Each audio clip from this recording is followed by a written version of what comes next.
Bonjour à tous, moi c'est Marinette Kama, je suis docteur en économie de l'Université de Bordeaux et j'enseigne également dans des écoles de commerce telles que Neoma Business School, Cache Business School et le campus de Soïder-et-Loire. Alors, je vais vous présenter un working paper qui porte en fait sur l'utilité de l'accompagnement entrepreneurial dans le cadre du microcrédit et là je m'intéresse tout particulièrement aux micro-entrepreneurs français.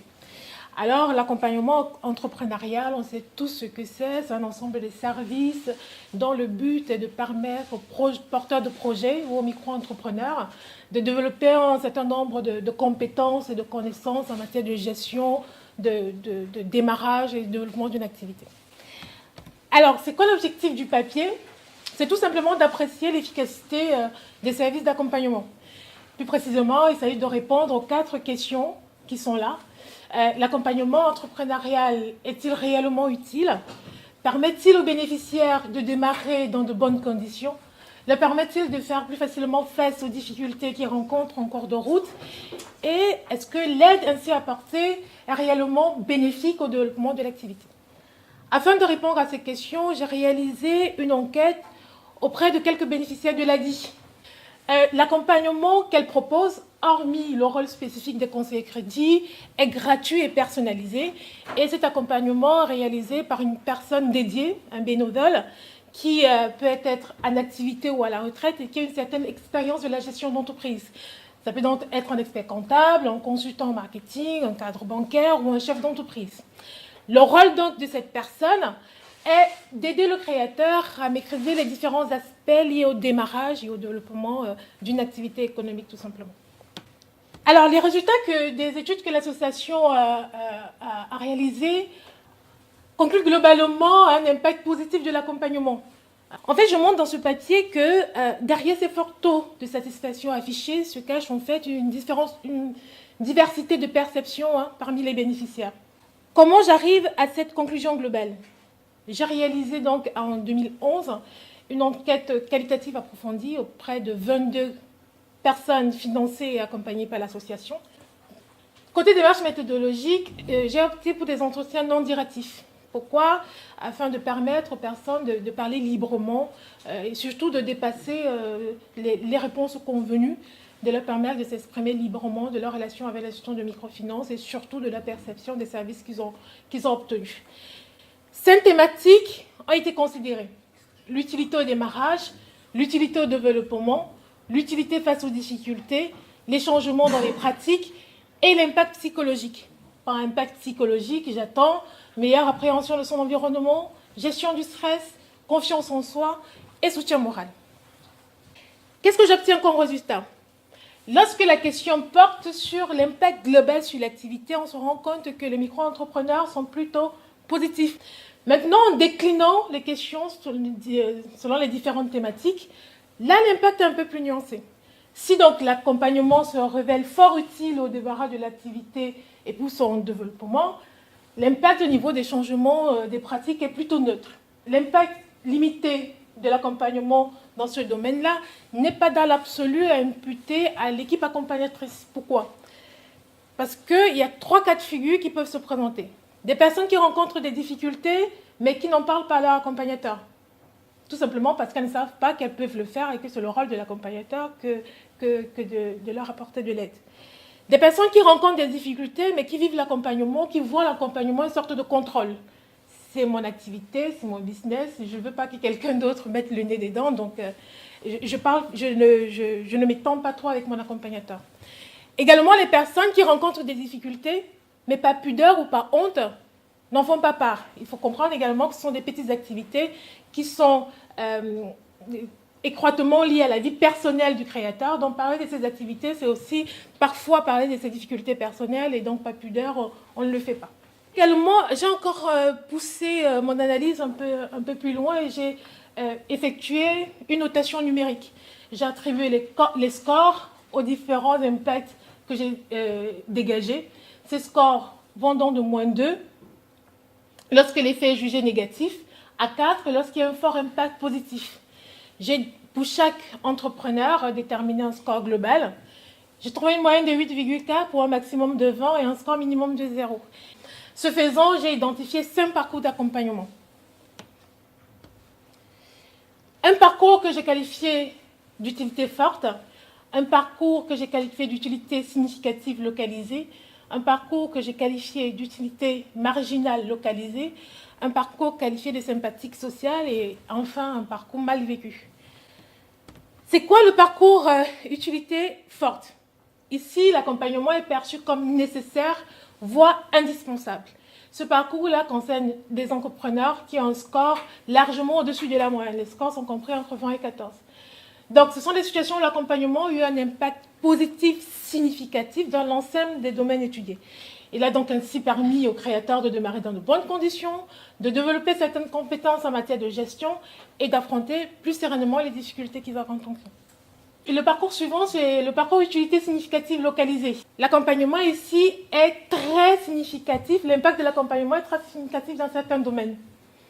Donc l'impact ne concerne pas tous les domaines, mais il y a des domaines où l'impact est particulièrement important. Le troisième parcours, c'est le parcours utilité marginale localisée. Ici, l'impact de l'accompagnement est plus limité. Globalement, il est positif, mais dans des domaines un peu plus ciblés. Le quatrième parcours, c'est le parcours sympathique social. Ici, l'accompagnement, c'est un plus en plus. Le fait d'être accompagné, selon les entrepreneurs, ça n'a pas eu un impact majeur sur leur activité, mais ça apporte un certain relationnel qui est bien perçu par ces créateurs-là. Et enfin, le dernier parcours que j'ai identifié, c'est le parcours que j'ai qualifié de mal vécu. Ici, l'accompagnement est soit vécu comme une intrusion ou comme un contrôle, soit il n'a pas été à la hauteur des attentes du créateur. On peut voir que si l'accompagnement est jugé utile dans l'ensemble, l'intensité de cette utilité diffère d'un bénéficiaire à l'autre et d'une situation à l'autre. On peut donc, à la lumière de ces résultats, imaginer que la perception de l'impact de l'accompagnement dépendant des caractéristiques socio-économiques du bénéficiaire. C'est une intuition que j'ai essayé de confirmer via une analyse en correspondance multiple que j'ai réalisée. Cette analyse a pour but de voir si les caractéristiques du bénéficiaire, notamment sa formation, technique ou générale, supérieure ou sans diplôme, ses caractéristiques sociales, hommes-femmes, seul couple, jeunes seniors, influencent l'impact de l'accompagnement.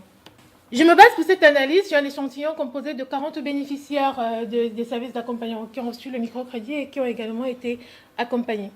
Voilà quelques caractéristiques de ces 80 bénéficiaires-là.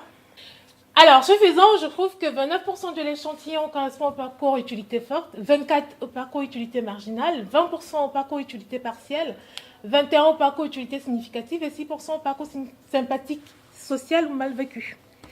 Ici, vous avez présenté le graphique symétrique des variables. L'ex F1, F2 explique à peu près 47% de l'énergie totale et j'ai essayé de faire des groupes par rapport aux cosinus carrés les plus élevés des variables sur ces deux axes-là. Je me rends compte que le parcours partiel est davantage associé aux hommes en couple qui ont obtenu un crédit pour le développement de leur activité. Le parcours significatif, utilité significative, est assimilé soit aux moins de 30 ans, soit aux 30-55 ans, qui ont un diplôme technique ou général supérieur au bac et qui sont toujours en activité. Le parcours marginal fort également, ces parcours-là sont associés aux femmes qui sont seules, sans diplôme, parfois en arrêt, et qui ont obtenu un crédit création ou un crédit reprise. Et ensuite, il y a le parcours sympathique mal vécu qui est davantage associé aux plus de 55 ans, qui ont plutôt une formation générale et qui, pour le coup, sont très souvent en arrêt. Cette représentation, bien qu'utile, est cependant insuffisante. Pourquoi? Parce qu'il y a certaines variables qui, lorsqu'on regarde les valeurs test, sont plutôt significatives sur d'autres axes et pas sur les axes F1, F2 que je viens de présenter. Donc, afin d'avoir une idée plus précise sur l'impact de l'accompagnement, j'ai utilisé comme valeur d'analyse les valeurs test. J'arrive donc aux conclusions suivantes. L'accompagnement a un impact plus prononcé, utilité forte ou significative, sur les entrepreneurs de sexe féminin qui le plus souvent vivent seuls et n'ont aucun diplôme. Donc, On comprend aisément que le fait qu'elle n'ait pas de partenaire de vie sur qui s'appuyer aux besoins les rend plus réceptives, à ce service-là. L'impact s'avère être plus fort parmi les titulaires d'un diplôme technique que parmi les titulaires d'un diplôme de l'enseignement général, notamment ceux ayant effectué des études supérieures. On peut expliquer ce résultat par le fait que les personnes qui sont titulaires d'un diplôme technique sont bien conscients de leurs limites en matière de gestion, en matière de compétences et connaissances en gestion et en management. Donc, ils sont davantage demandeurs de services d'accompagnement, notamment, comme le montre le graphique ci-dessous, notamment pour ce qui est des domaines de la comptabilité, fiscalité, gestion quotidienne et formalités administratives et juridiques. Donc, on comprend mieux que les personnes qui ont un diplôme supérieur en bac ont une certaine légitimité dans ces domaines-là, enfin, estiment avoir une certaine légitimité dans ces domaines-là de par leur formation, ce qui les rend moins demandeuses en termes d'accompagnement. Une différence jeune senior émerge également. Les jeunes s'inscrivent davantage dans les parcours utilité significative et les seniors dans le parcours sympathique mal vécu. Une explication, c'est que les seniors ont une expérience entrepreneuriale. Ils obtiennent le plus souvent un microcrédit de type développement. Donc, ils étaient déjà à leur compte avant de venir demander le microcrédit à l'association. Et par ailleurs, ils ont une certaine expérience professionnelle. À la question de savoir pourquoi vous avez choisi ce secteur d'activité, il y a davantage de seniors qui répondent parce qu'ils ont une expérience dans ce secteur-là. Donc, ce cumul d'expérience les rend donc moins réceptifs à cette utilité. Ils estiment avoir de la bouteille, pour dire vulgairement la chose, à l'inverse des jeunes. Et enfin, je trouve un positionnement ambigu des personnes en arrêt, tantôt associés à un parcours utilité forte, tantôt au parcours sympathique social. Lorsqu'ils sont associés au parcours utilité forte, ce sont davantage des femmes qui ont arrêté leur activité. Et les personnes en activité s'inscrivent globalement dans des parcours clairement positifs, utilité forte. C'est tout pour moi. Je vous remercie. Merci.